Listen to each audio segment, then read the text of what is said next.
नमस्कार, Shri Lakshmi motivation channel में आपका स्वागत है।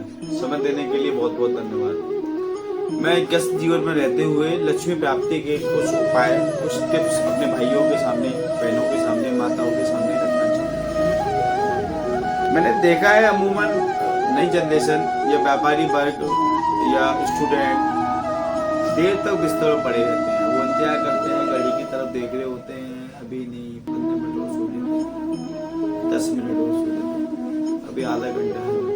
नहीं भैया, ऐसा नहीं करना है। सूर्योदय से पहले आपको ब्रह्म मुहूर्त में आप नहीं उठ सकते, कोई दिक्कत नहीं। 6 बजे आपको बिस्तर छोड़ देना।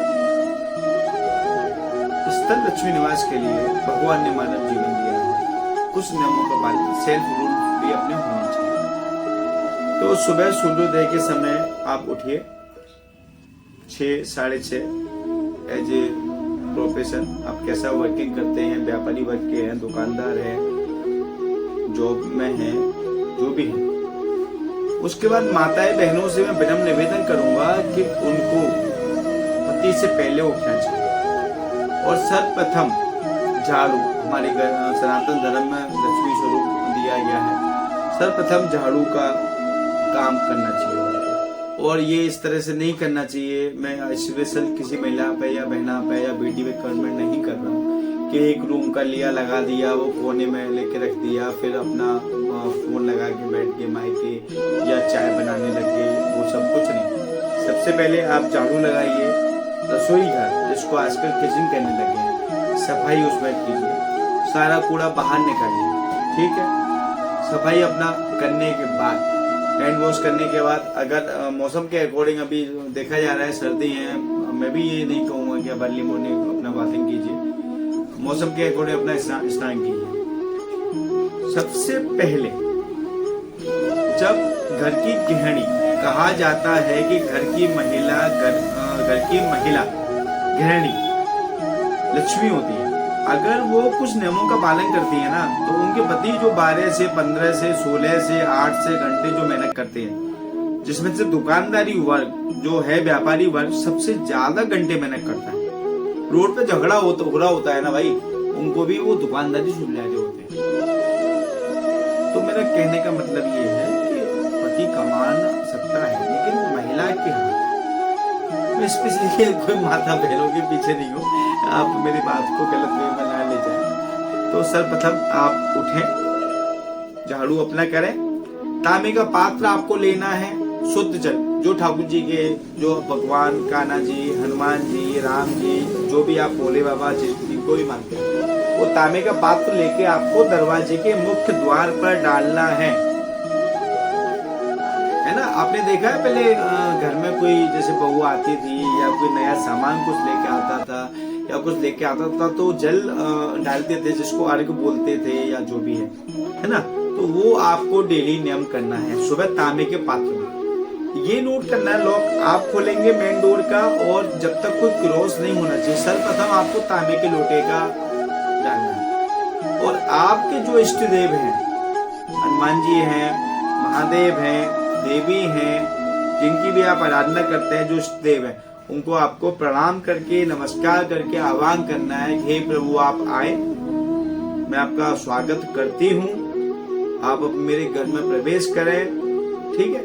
उसके बाद आप झाड़ू वाला काम जो मैंने अभी बताया वो कीजिए। उसका हैंड वॉश करने के बाद आपको अपना रसोई खाने में मतलब किचन में जाना है, रसोई घर में, वहाँ जाके आपको चाय बनानी है, ठीक है। पति महोदय से भी मैं ये कहूंगा कि देर तक ये नहीं, अरे लाओ पहले कॉफी ला के दो, चाय ला के दो बेड पे ही, तब मैं, आप उठिए, पेश कीजिए, फ्रेश होइए, समय से अपना कीजिए। और हो सके तो पति भाइयों को भी, महिलाओं की हल्की बुल्की उन्हें समय देना चाहिए। मैं तो देता हूँ, समय देना चाहिए उनको भी।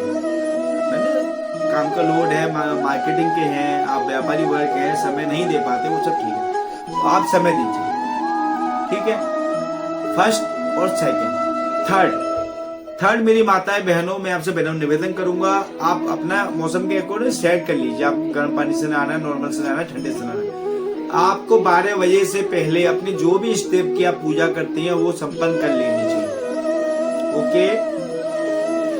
12 बजे से पहले पूजा संपन्न कर लेनी है आपको, तुलसी का महत्व हमारे सनातन धर्म में बहुत अच्छा बताया गया है। सुबह तुलसी को, उनका मंत्र भी एक होता है, वो आपको डिस्क्रिप्शन बॉक्स में मिल जाएगा। सुबह उनको धूपबत्ती लगाना है और शाम को 7 से 7:30 के बीच में दीपदान करना है।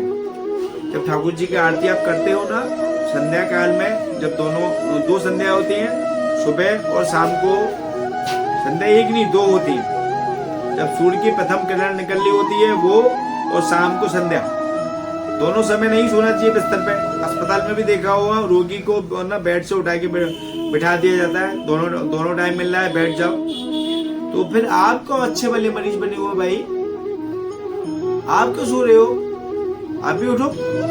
ठीक है, शाम को आपको दीपदान करना है, आरती के समय आरती करनी है, और तुलसी महारानी, तुलसी देवी को ना जो मंत्र आता है, ठीक है, नहीं तो डिस्कशन बॉक्स में आपको मिल जाएगा, देख लीजिए, वो आपको मंत्र का उच्चारण करना है।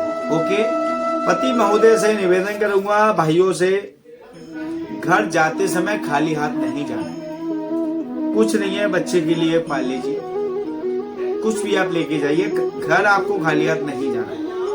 आप देखिए आपका जीवन कितना सुखी और सुलभ होता है। और पति भाइयों के लिए सुबह सूर्य को अर्घ्य देना है, सुबह सूर्य को अर्घ्य दीजिए। आप उठे, अपना ब्रश किया, बस पॉलिश किया, और आप टाई वाई लगा के, और काफी लोगों को तो मैंने देखा है, मैं स्पेशल कमेंट नहीं कर रहा, ली रोड़ी और लगाया और टीका लगा के वो चल दिए। बट दिस मीन क्या है ये सब, समझ में नहीं आता मेरे। नहाए नहीं, धोए नहीं, कुछ नहीं, वही अपने कपड़े पहने और अपना टीका लगाए। सनातन अपमान कर रहे हैं आप तो सरासर। मैं कोई स्पेशल कमेंट नहीं कर रहा हूँ किसी के ऊपर, लेकिन मेरे भाइयों आप कम से कम तिलक का सम्मान तो करें। यज्ञोपवीत, तिलक, आरती, शंख, मंदिर, घंटा, अरे भैया ये क्या है, आप जानिए उनके बारे में, अपने गुरु से ज्ञान लीजिए। गुरु दीक्षा नहीं लिया तो गुरु दीक्षा लीजिए। ओके, टॉपिक पे आते हैं। ठीक है, ये नियम जो मैं आपको बता रहा हूँ इनका पालन करना है। और आजकल लोग ना ऋण को लेकर ज्यादा परेशान रहते हैं, तो नेक्स्ट एडिशन में हम ऋण मुक्ति कैसे हो उसका उपाय लेके आने वाले हैं। समय देने के लिए बहुत बहुत धन्यवाद। नेक्स्ट वीडियो में आपको ऋण मुक्ति के उपाय और धन प्राप्ति के उपाय हम लेके आएंगे। अच्छी मोटिवेशन चैनल में समय देने के लिए बहुत बहुत धन्यवाद। जय हिंद, जय भारत, जय बालाजी।